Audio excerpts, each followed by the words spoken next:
Hello बच्चों, आज बात करने वाले हैं केमिस्ट्री का एक इम्पॉर्टेंट चैप्टर है जिसका नाम है is matter around us pure.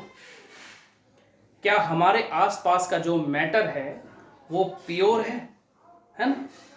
जब भी आप प्योर सब्सटेंस की बात करते हैं, आप मार्केट में जाते हैं तो मार्केट में आप देखते हैं लिखा होता है प्योर देसी घी, है ना, प्योर राइस, प्योर ऑयल, है ना।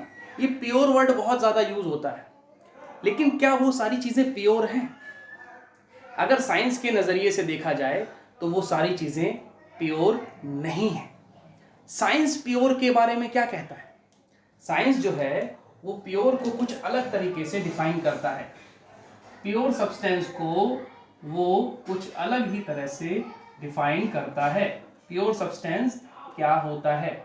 According to science, pure substance वो होगा which is made up of only one kind of particles. ऐसा सब्सटेंस जो सिर्फ एक ही तरह के पार्टिकल से मिलकर बना हो, एक ही तरह के एटम्स या मॉलिक्यूल से मिलकर बना हो, है ना। सो अ सब्सटेंस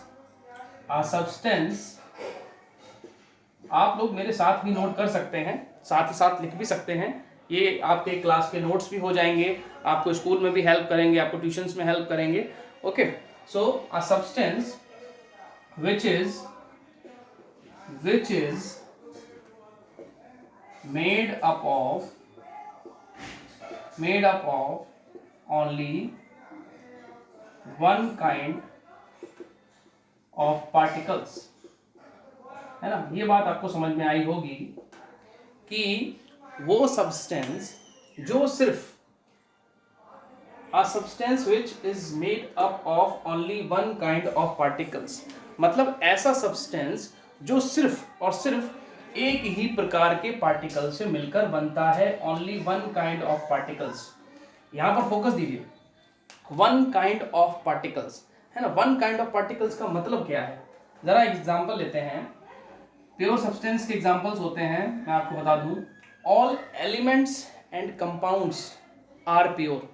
जितने भी एलिमेंट्स हैं, जितने भी कंपाउंड्स हैं, वो सारे के सारे प्योर कंसीडर किए जाते हैं, है ना।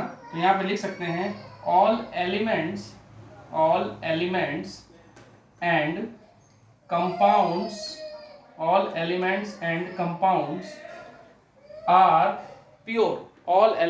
Compounds are pure. तो all elements and compounds are pure. All elements and compounds are pure. तो सबसे पहले बात करते हैं एलिमेंट्स की, है ना। एलिमेंट्स क्या है? सपोज आपके पास एक आयरन का ब्लॉक है, सपोज गोल्ड का है ये ना। एक गोल्ड का हमने सोने की ईंट ले ली, सोना बहुत महंगा है आजकल, ईंट ले नहीं सकते हम लोग, लेकिन यहाँ पर एक गोल्ड की ईंट ले रखी है ना। गोल्ड ब्रिक है अपने पास, है ना। गोल्ड बिस्किट भी कह सकते हैं, ठीक है। गोल्ड बिस्किट भी यूज़ कर सकते हैं हम लोग। छोटा सा गोल्ड बिस्किट ले लें, बहुत पैसे वाले हो जाएंगे। सो अब इस गोल्ड बिस्किट में आप सभी को ये पता होना चाहिए, गोल्ड का सिंबल होता है AU, है ना। आपने बहुत सारी क्लासेस में पढ़ा हुआ है। तो AU इसका सिंबल है। AU means symbol of the atom, है ना। मतलब गोल्ड के एक एटम का सिंबल है AU। इसके अंदर सिर्फ एक एटम से तो बना नहीं है अकेला। ये जो गोल्ड का पीस है इतना बड़ा, ये एक एटम से तो बना नहीं है ना। बहुत सारे एटम्स का कॉम्बिनेशन है। Atom is the smallest particle. इस पूरे गोल्ड पीस का सबसे छोटा पार्टिकल एटम है। तो गोल्ड के एटम से ये बना हुआ है। तो एक गोल्ड के एटम से नहीं बना है, बहुत सारे गोल्ड के एटम्स यहाँ पर प्रेजेंट है ना। ऐसे बहुत सारे गोल्ड के एटम्स जो हैं वो सिमिलर शेप एंड साइज के, है ना, सेम डेंसिटी के, इस तरीके से बहुत सारे होंगे। यहाँ बोर्ड पर मैंने सिर्फ कुछ दिखाए हैं, बहुत सारे यहाँ पर होंगे। यहाँ पर सिर्फ बोर्ड पर आपको कुछ ही एटम्स दिखाए गए हैं। तो आप यहाँ पर ये देख सकते हैं कि ये गोल्ड का जो पीस है, ये जो पूरा गोल्ड का पीस था, ये किस तरीके के एटम से बना है? सिर्फ गोल्ड के एटम्स ही इसमें प्रेजेंट हैं।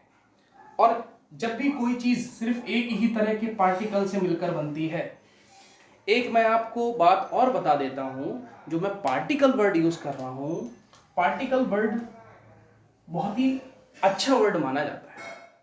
जब भी आप केमिस्ट्री पढ़ते हैं तो पार्टिकल्स का यूज कीजिए, पार्टिकल वर्ड, है ना, instead of atoms, molecules, ions, क्योंकि ये सबको कवर कर लेता है ना।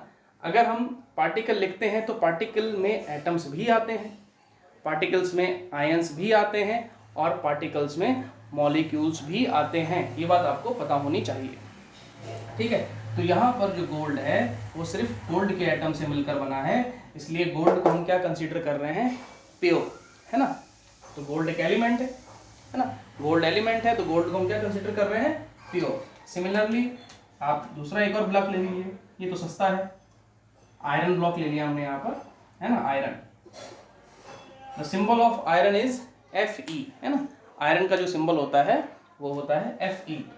Fe के यहाँ पर एटम्स प्रेजेंट होंगे, Fe, बहुत सारे Fe के एटम्स प्रेजेंट होंगे। Fe, ओनली Fe के एटम्स ही यहाँ पर प्रेजेंट हैं। Fe के एटम से ये पूरा ब्लॉक बना हुआ है, तो इसलिए हमने आयरन को भी क्या कंसिडर कर लिया है, प्योर। तो जितने भी एलिमेंट्स हैं, जितने भी कंपाउंड्स हैं, कंपाउंड्स की मैं भी बात करने वाला हूँ, अभी हम सिर्फ एलिमेंट्स की बात कर रहे हैं। तो ये एलिमेंट्स सिर्फ एक ही प्रकार के एटम से बने हैं, इसलिए हम इनको प्योर की कैटेगरी में रखते हैं। These are pure substances.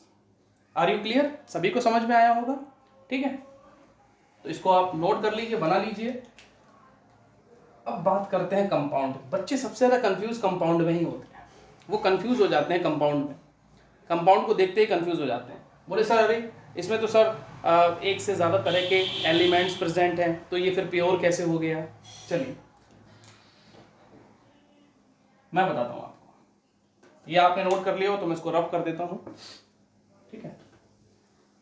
चलिए स्क्रीनशॉट भी ले सकते हैं आप। कंपाउंड्स की जब बात करते हैं, कंपाउंड्स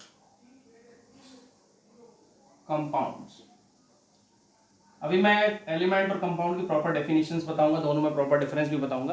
तो पहले आप ये समझ लें कि कंपाउंड्स क्या है। जैसे एग्जांपल के लिए H2O, वाटर, है ना।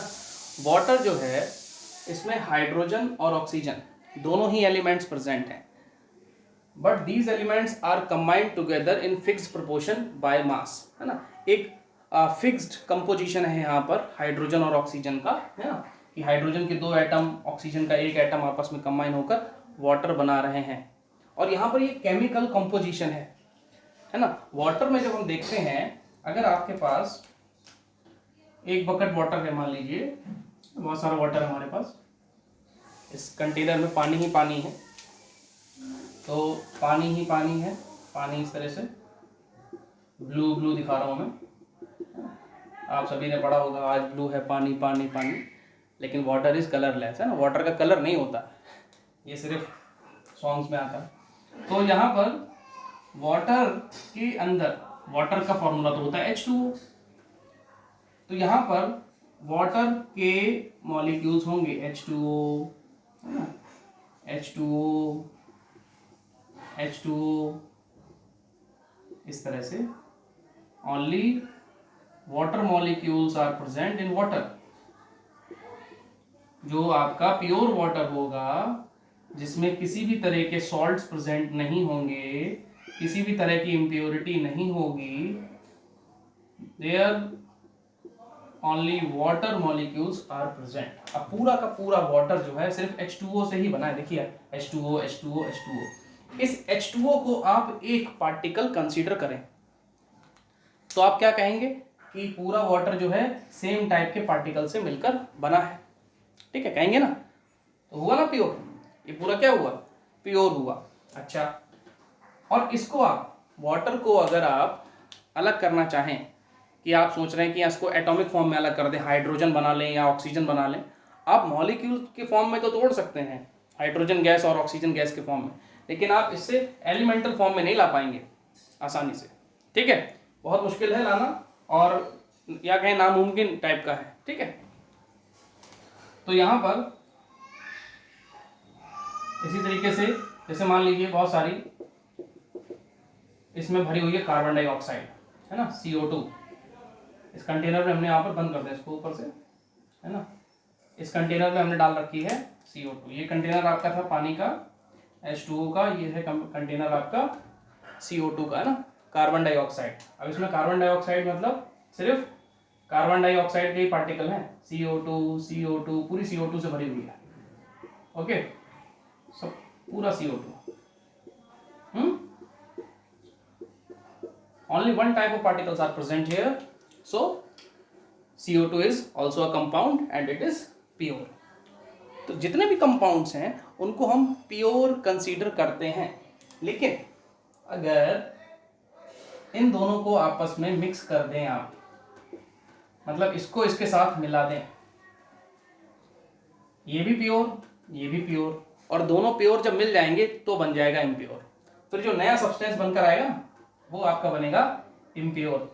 अगर H2O प्लस CO2 अगर कर दें आप तो आपको मिलता है कार्बोनिक एसिड, है ना, और ये आपका हो जाएगा मिक्सचर।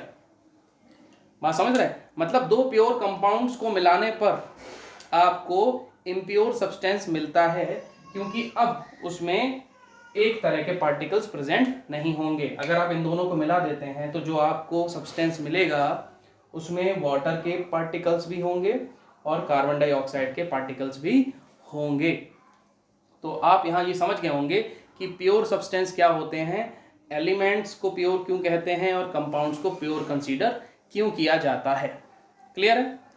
समझ में आ गया सभी को? चलिए ये नोट कर लीजिए। अब एलिमेंट और कंपाउंड की एक टेबल छोटी सी बना देता हूं मैं, जिसमें कंपाउंड और एलिमेंट को आपस में डिफरेंशिएट किया गया है। एक तरफ हम लिख लेते हैं एलिमेंट, है ना, एक तरफ एलिमेंट है और दूसरी तरफ है आपका कंपाउंड, है ना। एक तरफ एलिमेंट है और एक तरफ क्या है, कंपाउंड। ठीक है, इसको जरा ध्यान से देखिएगा। एलिमेंट क्या है, can not be can't be broken down into simpler substances, है ना, simpler substances, है ना। ये एलिमेंट की डेफिनेशन टाइप का आप समझ सकते हैं कि एलिमेंट ऑलरेडी इतना छोटा है कि उसको और छोटा हम नहीं तोड़ सकते, ऐसा माना गया है। लेकिन एक्चुअली में एलिमेंट से भी छोटे छोटे पार्टिकल्स हैं जिनको आप इलेक्ट्रॉन, प्रोटॉन, न्यूट्रॉन्स ये आगे पढ़ोगे आप, फिर भी ये डेफिनेशन कंसीडर की जाती है। तो एलिमेंट्स और एटम्स, है ना, एटम को ही एलिमेंट माना जाता है। वास्तव में एटम ही एलिमेंट है ना। जैसे आप गोल्ड एटम AU, तो AU एलिमेंट का सिंबल है और उसको एटम भी कहते हैं आप, gold atom. Can not be broken down into simpler substance. इसके बारे में अगर बात करें तो ये फिक्स्ड कंपोजिशन, कैसी है कंपोजिशन, फिक्स्ड कंपोजिशन।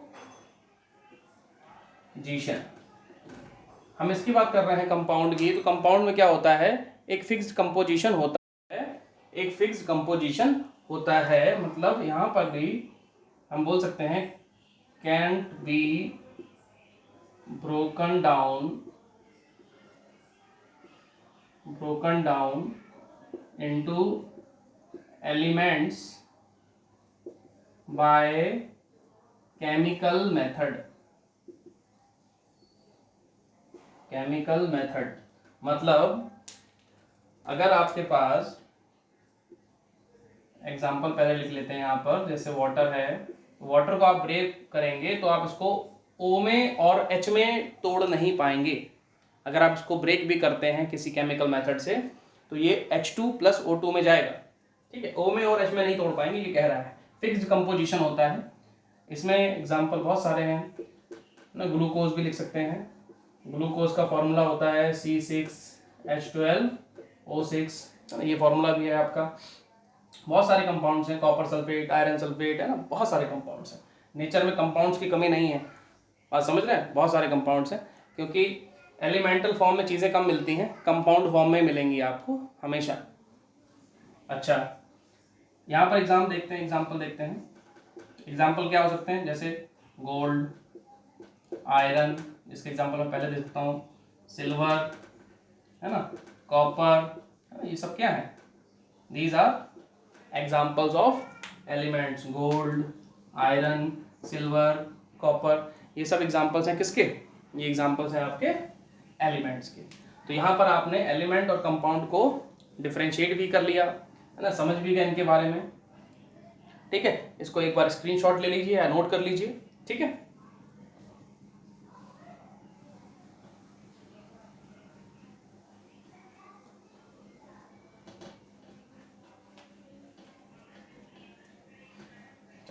अब हम आगे बात करते हैं। देखिए, अभी मैंने आपको बताया था मैटर हमारा दो तरह का होता है।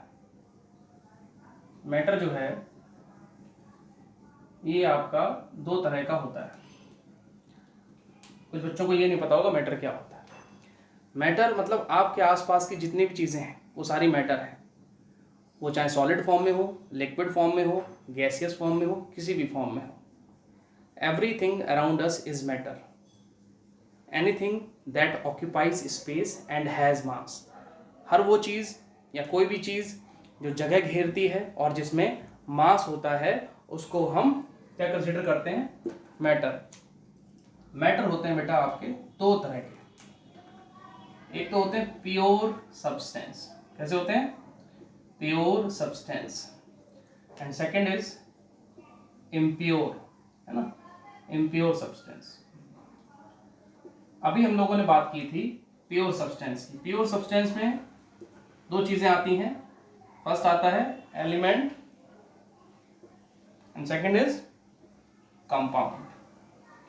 एलिमेंट और कंपाउंड को प्योर कंसीडर किया जाता है। इम्प्योर में दो चीजें आती हैं, ये अभी हम बताने वाले हैं। इम्प्योर में आपके सारे आते हैं मिक्सचर्स। क्या आते हैं, मिक्सचर्स। इम्प्योर में मिक्सचर आता है आपका, और मिक्सचर आपका बेटा दो तरह का होता है।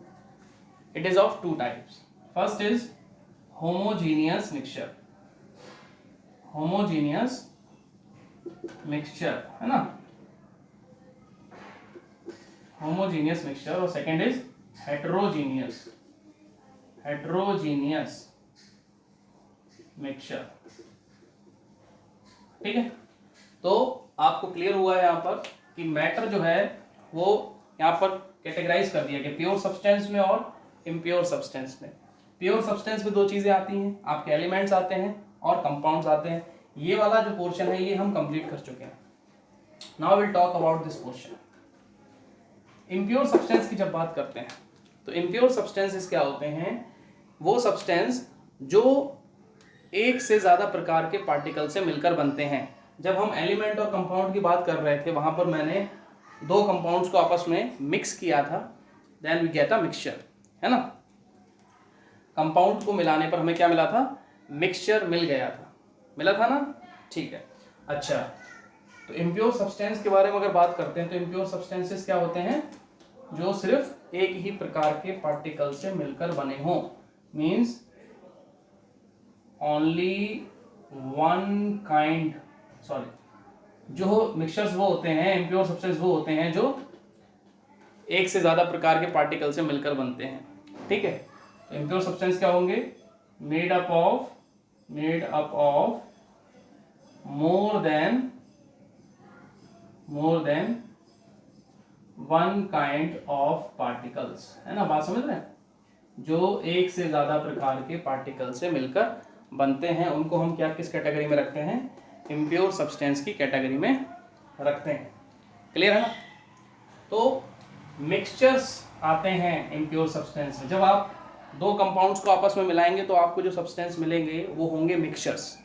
ठीक है, तो मिक्सचर्स आते हैं इम्प्योर सब्सटेंस की कैटेगरी में। Now mixtures are of two types, homogeneous mixtures and heterogeneous mixtures. When we talk about homogeneous mixtures, they have uniform composition, uniform composition, है ना।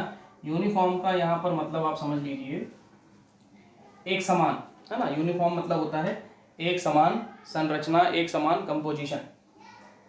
और हेटेरोजीनियस में हो गया non uniform composition, non uniform composition. बात समझ रहे हैं आप लोग? Non uniform composition. होमोजीनियस में यूनिफॉर्म कंपोजिशन एंड हेट्रोजीनियस में नॉन यूनिफॉर्म कंपोजिशन।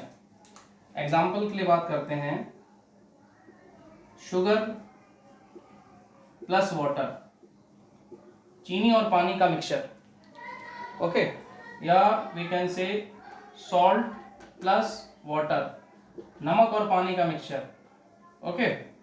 इसके अलावा बहुत सारी चीजें हैं, alcohol plus water, alcohol plus water. यहां पर आपको यूनिफॉर्म कंपोजिशन मिलता है। यूनिफॉर्म कंपोजिशन यहां पर नजर आता है, नीचे वाला नजर नहीं आ रहा होगा आपको, इसलिए ऊपर तक लिखते हैं। शुगर प्लस वाटर इसका एक बढ़िया एग्जांपल है। और यहां पर यूनिफॉर्म कंपोजिशन का अच्छा एग्जांपल क्या है? Sugar plus water. Non uniform का अच्छा एग्जांपल क्या होगा? Soil plus water. आपने सॉल्यूशन देखा होगा, जब हम शुगर को पानी में डिसॉल्व करते हैं, है ना, आपके पास यहाँ पर वाटर है, वाटर में आपने थोड़ी सी ऊपर से शुगर डाल दी, है ना, शुगर यहाँ पर ऐड कर दिया आपने, है ना, शुगर डाल दी, और ये था आपका वाटर। तो शुगर और वाटर आपस में मिल गए, शुगर के पार्टिकल्स डिसअपियर हो जाते हैं समय के साथ साथ। जैसे आप स्टीयर करते हैं मिक्सचर को, तो शुगर के पार्टिकल्स डिसअपियर हो जाते हैं और आपको एक क्लीन ट्रांसपेरेंट, है ना, सॉल्यूशन मिलता है। एक्चुअली क्या होता है, होमोजीनियस जो मिक्सचर्स होते हैं इनको हम सॉल्यूशंस कहते हैं, क्योंकि सॉल्यूशंस में सॉल्यूट के पार्टिकल्स दिखाई नहीं पड़ते, है ना।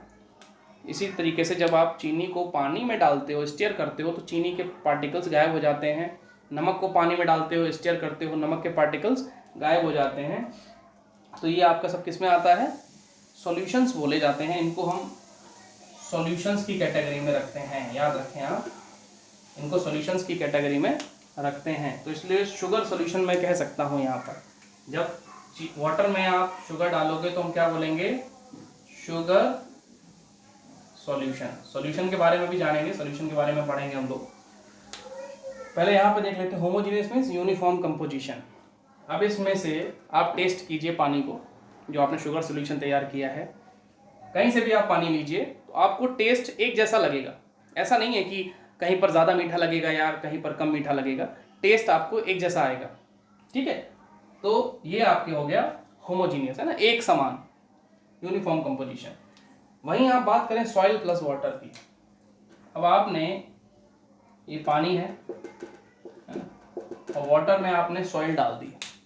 तो जब आप सॉइल डालते हैं तो कुछ समय बाद आप देखते हैं कि सॉइल जो है वो नीचे इस तरीके से नीचे बैठ जाएगी, है ना, सॉइल जो है वो नीचे आ जाएगी। और समझ रहे हैं आप? If this mixture is left undisturbed for some time, then soil particles settle down and you can easily find the particles of soil, है ना।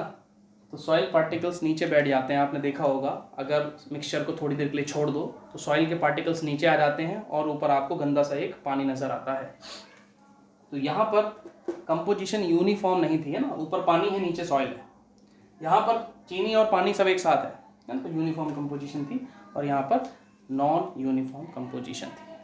तो आपने ये समझ लिया कि होमोजीनियस मिक्सचर्स क्या होते हैं जिसमें यूनिफॉर्म कंपोजिशन होती है, और हेट्रोजीनियस मिक्सचर्स क्या होते हैं जिसमें नॉन यूनिफॉर्म कंपोजिशन होती है, ठीक है।